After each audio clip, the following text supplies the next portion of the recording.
दूसरी बार अमेरिका का इक़्तिदार हासिल करने वाले सदर ट्रंप इस दफ़ा काफ़ी जल्दी में नजर आ रहे हैं और इब्तिदाई 3 माह के अंदर ही उन्होंने एक साथ ही इंतहाई गैर मामूली अहमियत के हामिल मुतअद्दिद आलमी मुहाज़ खोल दिए हैं, जिनके असरात अमेरिका समेत पूरी दुनिया पर पड़ रहे हैं। जहां एक तरफ ट्रंप ने गजा और यूक्रेन में जारी तवील जंगों को ख़त्म करने की नाकाम और मुतनाज़ कोशिशें की हैं, वहीं ईरान का जौहरी प्रोग्राम भी एक बार फिर ट्रंप की तवज्जो का मरकज़ बना हुआ है, जिसे वो पहले दौर इक़्तिदार से ही ख़त्म करने की कोशिशें कर रहे हैं। और इस सिलसिले में ट्रंप ने ओबामा दौर में ईरान के साथ होने वाले तारीखी जौहरी मुआहदे को एकतरफा तौर पर ख़त्म कर दिया था, लेकिन अब एक बार फिर वो ईरान के साथ जौहरी मुआहदे की कोशिशें कर रहे हैं। और इस सिलसिले में 2 माह की तवील जोर आजमाई के बाद अब उन्हें ब्रेक थ्रू भी मिल गया है और हफ्ते को ओमान में ईरान के साथ अमेरिका के मुज़ाकरात होंगे। दोनों मुमालिक ने इन मुज़ाकरात की तस्दीक कर दी है। ताहम इस हवाले से दोनों के मौक़िफ़ में कुछ तज़ाद भी है। जहां सदर ट्रंप दावा कर रहे हैं कि हफ्ते को ईरान और अमेरिका के आला सतह के हुक्काम जौहरी मामलात पर बराह रास्त बातचीत करेंगे, वहीं ईरानी वज़ीर ख़ारजा अब्बास इराक़ची,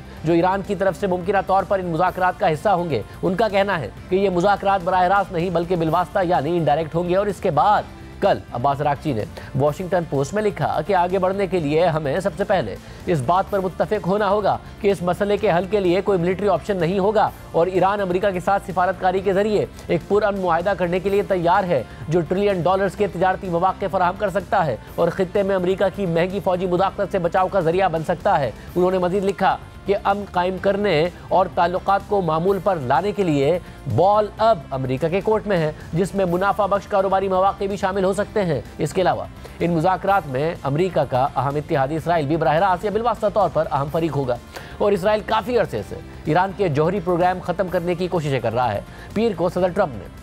इसराइली वज़ीर आज़म नेतन्याहू को साथ बिठाकर ये ऐलान किया कि अमेरिका ईरान के साथ बराह रास्त मुज़ाकरात कर रहा है, जिस पर इसराइली वज़ीर आज़म ने मुज़ाकरात की मुखालफत तो नहीं की, मगर इतना ज़रूर कहा कि हम इस बात पर मुत्तफ़िक़ हैं कि ईरान जौहरी हथियार हासिल नहीं करेगा और ये एक मुआहदे के ज़रिए मुमकिन है, लेकिन सिर्फ उसी सूरत में जब यह मुआहदा लीबिया की तर्ज का हो। वाज़ेह रहे कि 2003 में लीबिया के सदर मोअम्मर क़ज़्ज़ाफ़ी ने पाबंदियाँ हटाने के बदले इब्तिदाई जौहरी प्रोग्राम मुकम्मल तौर पर ख़त्म करने पर आमादगी जाहिर कर दी थी। इस सारी सूरत हाल में ये सवाल पैदा होता है कि क्या ईरान और अमेरिका के दरमियान जौहरी मामलात पर मज़बूत मुज़ाकरात मुमकिन है और क्या ईरान अपने जौहरी प्रोग्राम को मुकम्मल तौर पर ख़त्म करने पर राज़ी हो जाएगा। BBC ने इस हवाले से तज्ज़िया करते हुए लिखा है कि अमरीकी सदर डोनाल्ड ट्रंप बहुत जल्दी में है। ईरान हमेशा सदर ट्रंप की तरजीहात की फहरिस्त में रहा है, मगर ट्रंप के लिए ईरान पहली मुद्दत सदारत से ही एक नामुकम्मल काम है और अब भी मसला वही है जो उस वक्त था कि वो क्या चीज़ है जो ईरान को जौहरी हथियार हासिल करने से रोक सकती है। ईरान के लिए अमरीकी धमकी वाज़ेह है कि मुआहदे पर मुत्तफ़िक़ हो या फ़ौजी कार्रवाई का सामना करें। सदर ट्रंप ने पीर को कहा कि अगर ईरान के साथ मुज़ाकरात कामयाब नहीं होते हैं तो उन्हें लगता है कि ईरान को बड़ा ख़तरा लाहक हो सकता है। ईरान में कुछ पॉलिसी साज ऐसे मुआहदे पर इत्तफ़ाक़ करने के ख्वाहां दिखाई देते हैं जिससे पाबंदियाँ हटाई जा सकें। बढ़ती हुई महंगाई और कदर खोती हुई करेंसी के साथ ईरान की मईशत शदीद मुश्किलात का शिकार है, लेकिन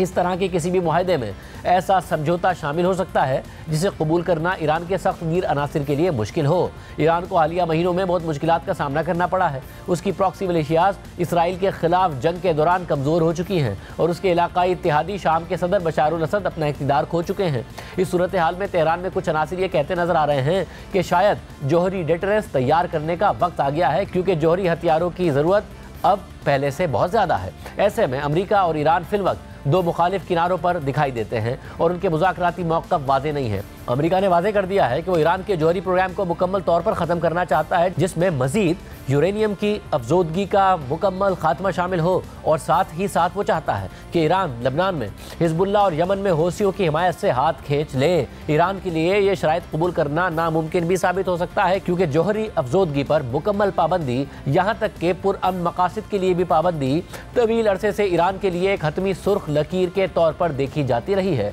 और इस वक्त ईरानियों की तकनीकी महारत भी एक मसला है, क्योंकि इसके साइंसदान 10 साल पहले के मुकाबले में जौहरी हथियार बनाने के बारे में अब कहीं ज़्यादा जानते हैं। जहाँ तक इसराइल का ताल्लुक है, उसने वाज़ेह किया है कि वो ईरानी जौहरी सलाहियत के मुकम्मल खात्मे को ही कबूल करेगा। इसराइली वज़ीर आज़म नेतन्याहू का कहना है कि वो लीबिया जैसे मुआहदे पर इत्तफ़ाक़ करेंगे, लेकिन ईरान का इस मिसाल पर अमल करने का कोई इम्कान नहीं है। इस सारी सूरत हाल में अगर ये मुज़ाकरात नाकाम हुए तो मामला क्या रुख इख्तियार कर सकते हैं। इस हवाले से BBC की रिपोर्ट में लिखा है कि इसराइल तवील अरसे से ईरान की जौहरी सलाहियतों को तबाह करने के लिए फ़ौजी ऑप्शंस पर गौर कर रहा है, लेकिन उसका बड़ा हिस्सा ज़ेरे ज़मीन बंकरों में है। अस्करी तज्ज़ियाकारों का कहना है कि इसराइल को ईरान पर बमबारी करने के लिए सिर्फ अमरीकी मदद की ज़रूरत नहीं होगी, उसे जौहरी तनसीबात की तबाही की ज़मानत के लिए ईरानी सरजमीन पर अमरीकी फ़ौज की मौजूदगी की भी ज़रूरत होगी। इसका मतलब यह है कि फ़ौजी कार्रवाई ख़तरनाक होगी और उसकी कामयाबी की किसी भी तरह ज़मानत नहीं दी जा सकती। मगर ट्रंप ने यह वादा भी किया है कि वो मज़ीद हमेशा जारी रहने वाली जंगें शुरू नहीं करेंगे और ईरान के साथ एक हमगीर इलाकाई तनाज़ा